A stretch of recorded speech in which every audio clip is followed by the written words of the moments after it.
This video is going to go over some helpful hints when using PowerPoint. To create an effective PowerPoint, you might want to try to keep these rules in mind. Rule number 1, keep your deck as simple as possible. A deck is just another word for slideshow or presentation. It's just a collection of slides created in PowerPoint and other presentation software. Rule number 2, keep each slide to one topic. Sometimes we find that we want to fill up space and there may be something short about one topic versus another topic. So just keep in mind, keep it to one topic. It makes it easier for the user viewing the presentation and it's easier for you to stay on topic. Rule number 3, use simple, high quality graphics in place of words. There's a saying that a picture is worth 1,000 words, and this is true in a presentation. Sometimes we're not able to convey with words what we're trying to express, whereas a picture might give the information very quickly and easily. And rule number 4, keep your presentation clean and simple. It gives it a very professional look. You're not worrying about all different types of features and making sure that things are timed right when you're doing your presentation.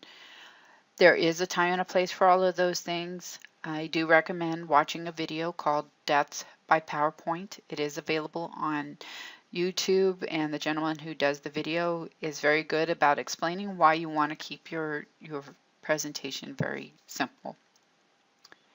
So let's go ahead and get started in PowerPoint. So one of the things you can do in PowerPoint is actually add tools to your quick toolbar up here, as well as add another tab here. So if you wanted to add a shortcut type of function, you can click on here and you have all of these functions available to you. However, you also have more commands. So you can go in here and say, you know, there's something that I do a lot of. Perhaps it's opening because we don't have that option so quickly anymore. So I can go ahead and put open there and I can say okay. And now it pops up here and I have a quick easy way to get to my open file. I can also go into File, Options, and create a new tab. So I would do that by customizing my ribbon. And then I would select New Tab. I can call it anything I want. It's up to you. And then I can just say, you know what, add this. I want all of those things in my new tab. Let's go ahead and rename it to, and you will see that it pops up here now. It's a quick, easy way of just putting like a lot of the features that you like all into one place. You can see on this slide here, I have a bunch of graphics on here. I actually want this to be aligned with these down here, and I can choose how I want it to be aligned. So what I would do is actually I would select all of these, and then I get my picture tool tab that shows up and I can go into align. Now I can align them left and that would push everything over to the left side of the slide. Or I can align them center and that's going to squeeze them all into the center because they're not stacked on top of each other, so you don't get that same alignment that you're looking for. I can also align to the right, which would bring them all over to the right. I can also align the top. So if I go ahead and click on that, you'll see that all of them now are aligned on the top, but perhaps I don't like where they are. I can actually go ahead and drag them down here and move them to the location I want because they've all been selected. I can also align the bottoms. So maybe I didn't like the tops aligned, maybe I wanted the bottoms aligned, or I can align the middles. So that's the center for each one of these is now aligned. I can also distribute horizontally, and what that means is it's going to put equal space between each of these graphics. It gives it a little bit more of a clean look, and then you know that everything is lined up correctly. It's all spaced apart. And that's the same is true with the vertical, the distribute vertical.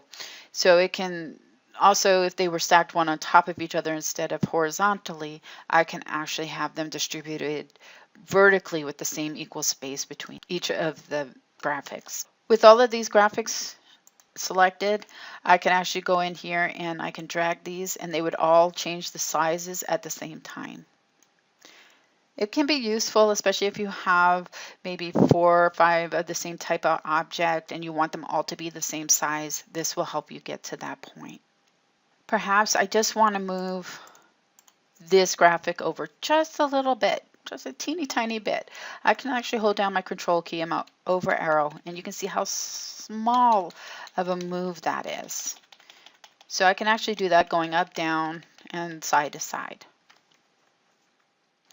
Now perhaps you have a line that you're not sure if it's straight or not. So what you can do here is you can actually go in here, and so what I'm going to do is select the drawing tab, and then right here I'm going to change the size. So I'm going to go ahead and click on that, and it's going to give me this dialog box over here. Now say I want it to be straight horizontally. What I can do is I can change the height to 0 and change the width to 3 and just hit enter. And now you see that it went to a horizontal line, and I could do it vice versa again. So let's go ahead and put 3 here, and let's put 0 here. And now you see I have a straight line once again. Another thing you can do, which may be useful, is if you have bullets. Perhaps I don't like the way this looks. I want to change where the bullet is. So what I can do is actually highlight it, Alt, Shift, down. And now it changes the place of where that bullet is. And I could do that as many times as I need to get it where I want. And then if I want to put it back, it's just an up arrow.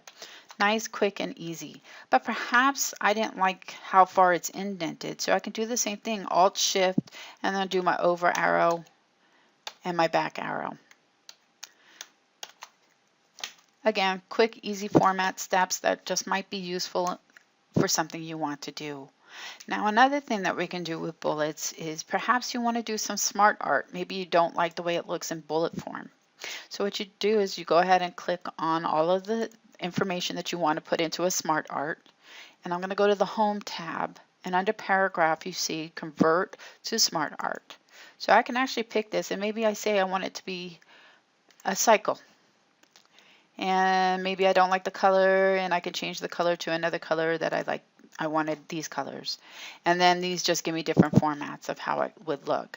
Now say I don't like the way it looks. I can actually go here and make sure you select everything, all the boxes here. So that's a control key, and I just click on all of those. And then I can go in here, and then I can change to a different smart art. Maybe I don't like that one. Maybe I want to do this one. And I could just say OK. And then you see how it changes. So that's another way that you can kind of enhance your PowerPoint. Again, it doesn't do anything other than changing that into a smart art. It doesn't come flying in. Those are animations and everything that you would have to do if that's something that you feel you want to do. And I have another video on how to do animations and transitions. So if you have any other questions, comments, or concerns, please feel free to contact me, warden@klamaccc.edu, extension 340, and you can find me on Skype for Business, Edith Warden. Thank you and have a great day.